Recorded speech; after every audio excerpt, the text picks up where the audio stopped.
Welcome to the Note Nuggets podcast, where you can learn how to become the bank, build wealth, and accumulate streams of income perfect for your savings or IRAs. You'll hear from industry experts, seasoned veterans, and everyday investors. Our goal is to teach you how to invest in notes, one nugget of knowledge at a time.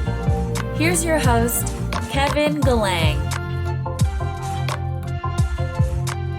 One of the great things about investing in real estate is that there's so many different ways that you can make money. One of the most popular ways is to flip houses. It looks cool. You can have some type of a cool Cinderella story. You take an ugly property and turn it pretty and sell it for a massive profit. Caveat is if you do it right. Well, there are advantages to note investing, and we're going to compare those two asset classes. Well, at least I won't, but a former house flipper turned note flipper is going to do so, and that's what our guest this week does for us today. Gail Anthony Greenberg has broad real estate experience, having flipped houses, invested in large multifamily properties, and bought and managed student housing properties at Philadelphia's Temple University for out-of-state investors. With all these experiences, Gail understands the pros and cons of various real estate strategies for the passive investor. She's also good at explaining your options and getting your IRA set up for real estate investing. Before becoming a full-time real estate investor, Gail worked as a journalist and marketing professional. She's had a thrilling career that started with getting the scoop interviewing the Amityville horror family and included writing a book that Spider-Man director Sam Raimi called fun, refreshing, insightful, and original.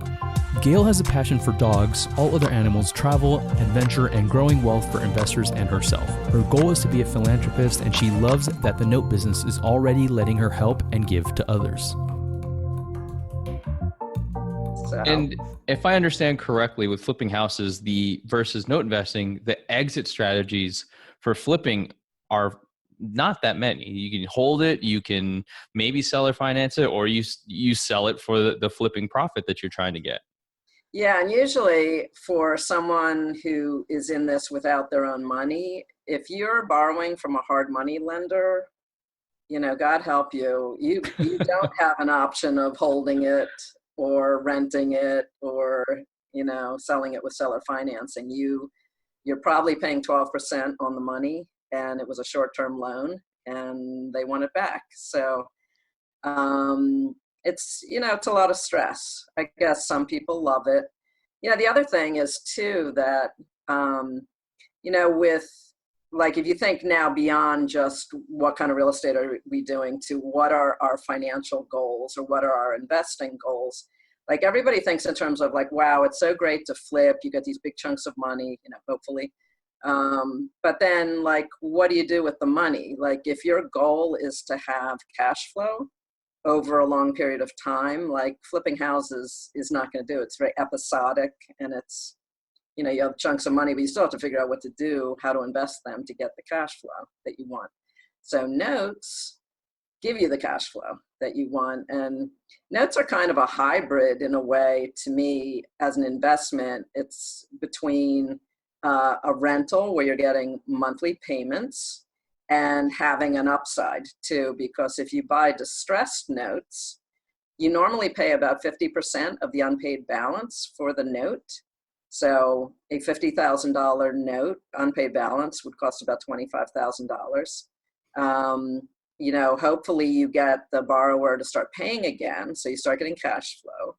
And if that's consistent, at the end of a year of seasoning, a year of on time, not necessarily on time, but all the payments paid.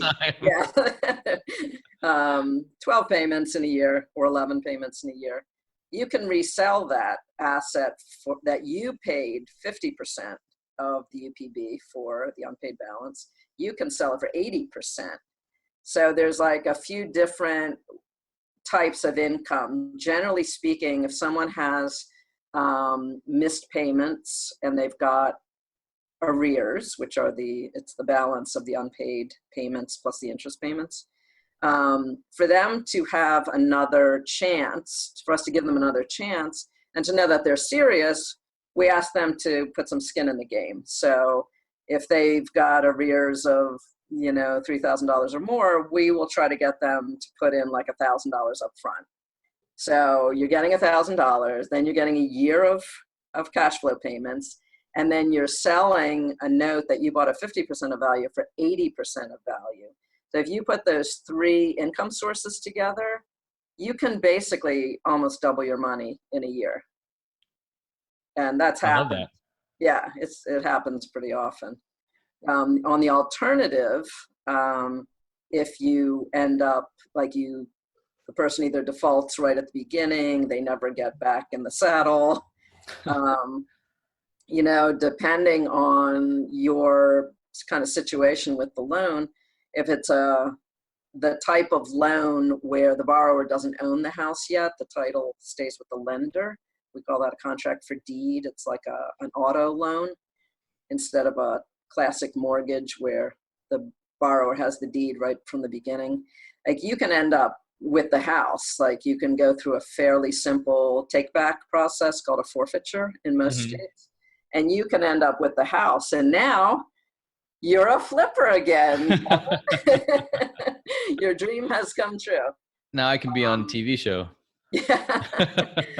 So yeah, now you get to decide all over again. Am I going to fix up a lot and sell it retail? Am I going to keep it as a rental? Am I going to fix up a little bit and try to get a new borrower in there? So it's a very creative business. I mean, with flipping, it's your own money. Yes, you have those three strategies that you mentioned at the end.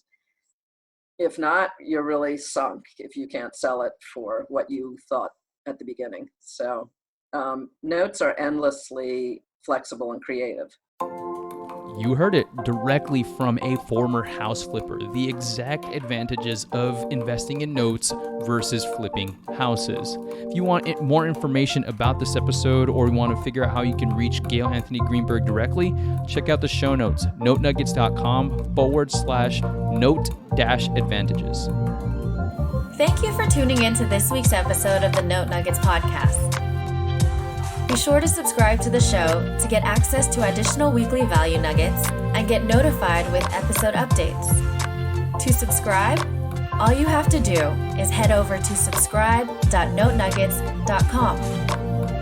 If you have any questions about this episode or note investing, book a time on Kevin's calendar at contact.notenuggets.com. We'll see you next week with another note nugget to add to your tool belt.